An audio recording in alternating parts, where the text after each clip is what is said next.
ازيكم يا اخواتي، عاملين ايه؟ يا رب تكونوا بخير. النهارده جايبلكم طريقه فك واتساب طلب مراجعه في اقل من 5 دقايق. ايوه، زي ما سمعتي كده، هتفك رقمك المحظور طلب مراجعه في اقل من 5 دقايق.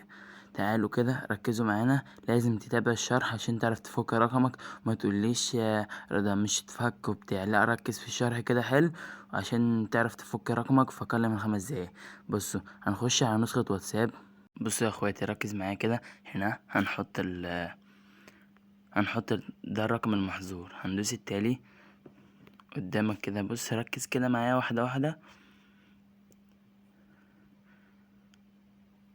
نت بس ضعف شوية.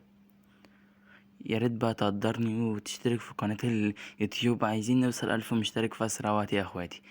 بصوا قدامكوا كده، طلب مراجعة قدامكوا الرقم اهو. بص على الوقت كمان، محظور طلب مراجعة. هنخش هنا في الطلب المراجعة، هنكتب فين؟ اضف اي تفاصيل. بعد كده هسيب لك الكود ده عندي في قناة التليجرام، ويا ريت تنضم كده في قناة التليجرام، بنزل شروحات وارقام فيك هناك ومروق عليهم هناك. بصوا، هسيب لكم الكود ده اللي هو السلام عليكم، اللي هو الكود عليكم انا اللي كاتبه بايدي، انا احمد الكابوس.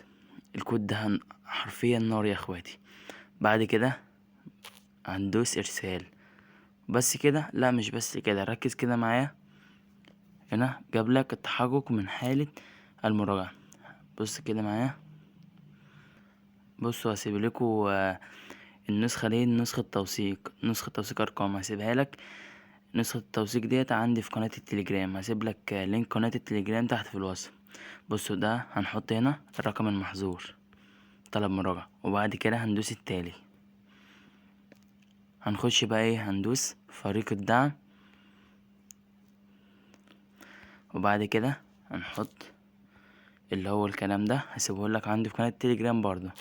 وهنيجي هنا نخش على الصور اللي هو هنا دي، راح اشوف صورة وهسيبها لكم الصورة عندي في قناة التليجرام. ده يا اخواتي، بعد ما نحط الصورتين انا هسيب لك الصورتين دول تحت عندي في قناة التليجرام. هتدوس التالي،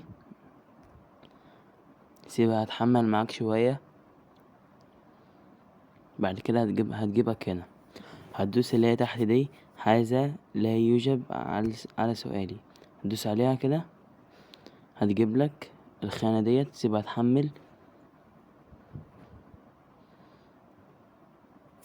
طلع لك قايمة كده دي، هتدخلك على الجيميلات. اول ما تيجي هتطلع لك خانة كده هتدخلك على الجيميلات. استنى كده، بص كده قدامنا الساعة 12:58. بصوا، ما تعملوش حاجة، استنى سيبها تحمل لوحدها. استنى، بتحمل هي لوحدها. وبعد كده يا اخويا، بص هتدوس اللي هي الارسال اللي فوق، سيبها هي تحمل لوحدها. استنى، سيبها تحمل الاول، وبعد كده دوس ارسال اللي فوق دي، دوس عليها دي. خليك معايا كده، هطلعك برا. بص هطلعك. بص بقى، هنستنى هنا قدامكم اهوت. يا ريت بقى تشترك في قناة اليوتيوب، عايزين نوصل 1000 مشترك بقى يا اخواتي. وربنا يا اخواتي، انا بتعب في الفيديوهات ديت وانتوا مش بتقدروا اي حاجة. اقسم بالله ما هتخسروا حاجة، بس يعني الاشتراك بس بتاعك هيبسطني ويخلينا اكمل في السلسلة. تستنى معانا، تخش. بص كده، سنة بتاع دقيقتين 3 برضو خلينا فاتحين الفيديو قدامكم عشان مش تقولوا انت فياك جبت رقم وبتاع. تعالوا هنخش هنا اهوت. استنى، خشوا قدامكم اهيت كل حاجة، ولا بوقف الفيديو ولا اي حاجة. بص بص شوف بقى رقم الساعة. شوف يابا، شوف الساعة 1 دلوقتي. شوف، يعتبر احلى طريقة فك طلب مراجعة في اسرع وقت يا اخويا، التحكم من الحساب. يعني عايز ايه اكتر من الجمدان زي كده يا اخويا؟ اقسم بالله مروق عليك، يعني حاجة طرش، اقسم بالله محدش بينزلها. انا بنزلك وقدرني بقى. وبس كده يا اخواتي، ده الفيديو كان طريقة فك طلب مراجعة في اسرع وقت. بس كده، سلام.